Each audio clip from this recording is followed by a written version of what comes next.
Assalamualaikum warahmatullahi wabarakatuh. Halo teman-teman, gimana kabarnya? Semoga baik-baik saja.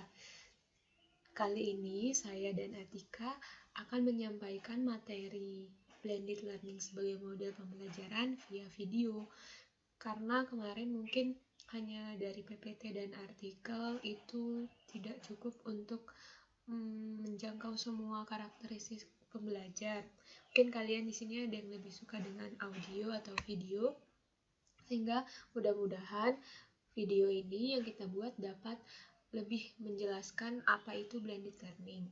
Nah, blended learning sendiri nantinya kita akan belajar dari pengertian blended learning, lalu juga sampai pada tahapan pembuatan RPP menggunakan model blended learning. Materi yang saya share atau saya dan Atika kirimkan via email itu ada 3 ya. Yang pertama PPT, lalu ada juga artikel, kemudian ada juga RPP. Nah, yang sebelumnya itu kan RPS. Lalu kami revisi menjadi RPP karena untuk teman-teman S1 itu lebih dekat kepada RPP daripada RPS.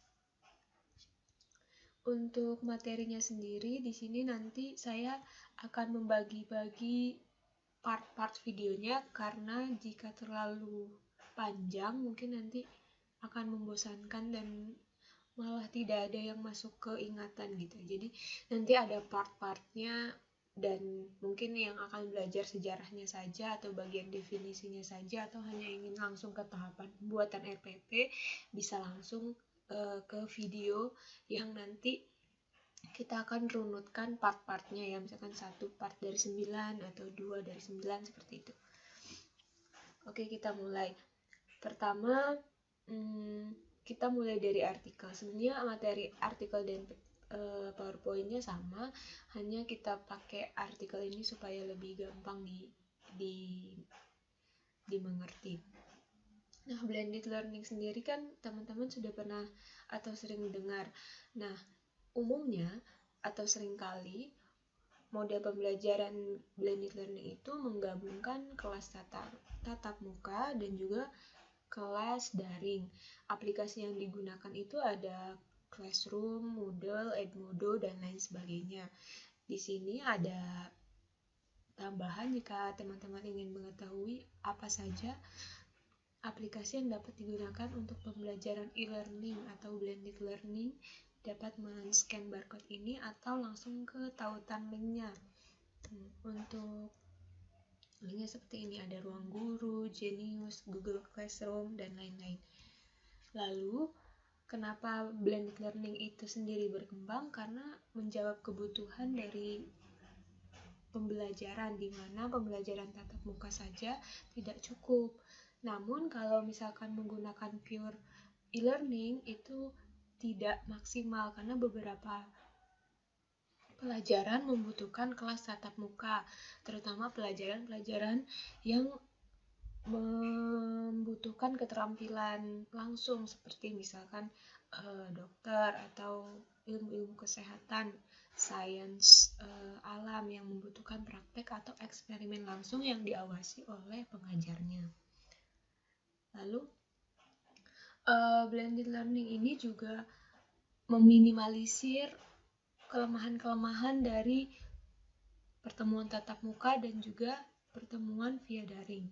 Ketika tatap muka di kelas terbatas oleh waktu dan ruang, lalu kemudian bisa diekspor di luar kelas.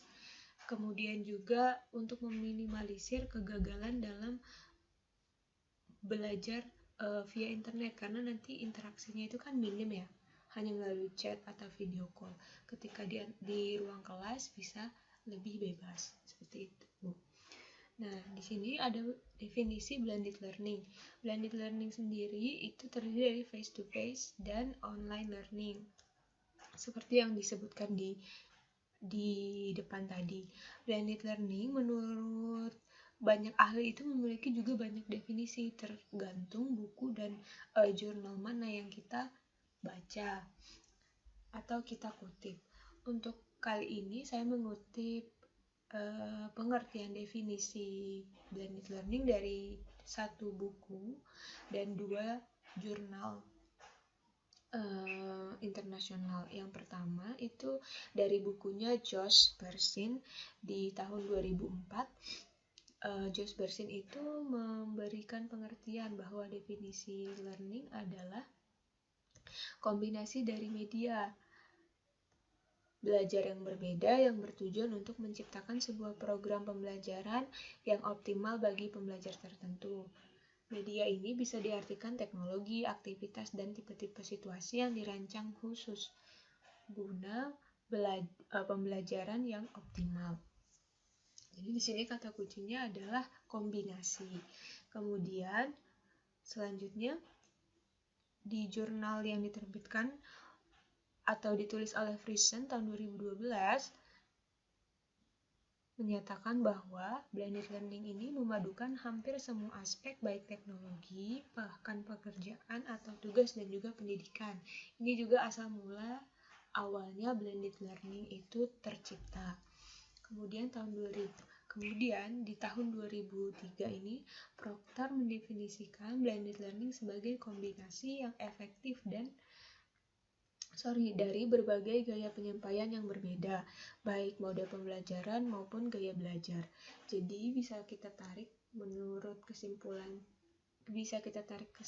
menurut pengertian di atas bahwa blended learning itu merupakan kombinasi perpaduan dari berbagai aktivitas, lalu ada media tadi, model, gaya penyampaian yang bertujuan untuk pembelajaran yang optimal dan efektif sesuai kebutuhan dan karakteristik peserta didik gitu. Ciri khasnya blended itu memiliki berbagai strategi, model, dan juga aktivitas belajar yang didukung oleh media dan juga ciri khasnya itu menggunakan teknologi, yaitu kelas online atau kelas virtual tersebut. Nah, untuk di sini ada yang bertanya mungkin kenapa dan bagaimana pemanfaatan media blended learning atau contohnya kasus seperti apa yang menggunakan atau menuntut harus pelajaran yang menggunakan model blended learning. Mungkin di sini teman-teman bisa melihat videonya kenapa harus blended learning. Pembelajaran yang menggabungkan aspek kegiatan tatap muka, pembelajaran online, dan kegiatan praktek.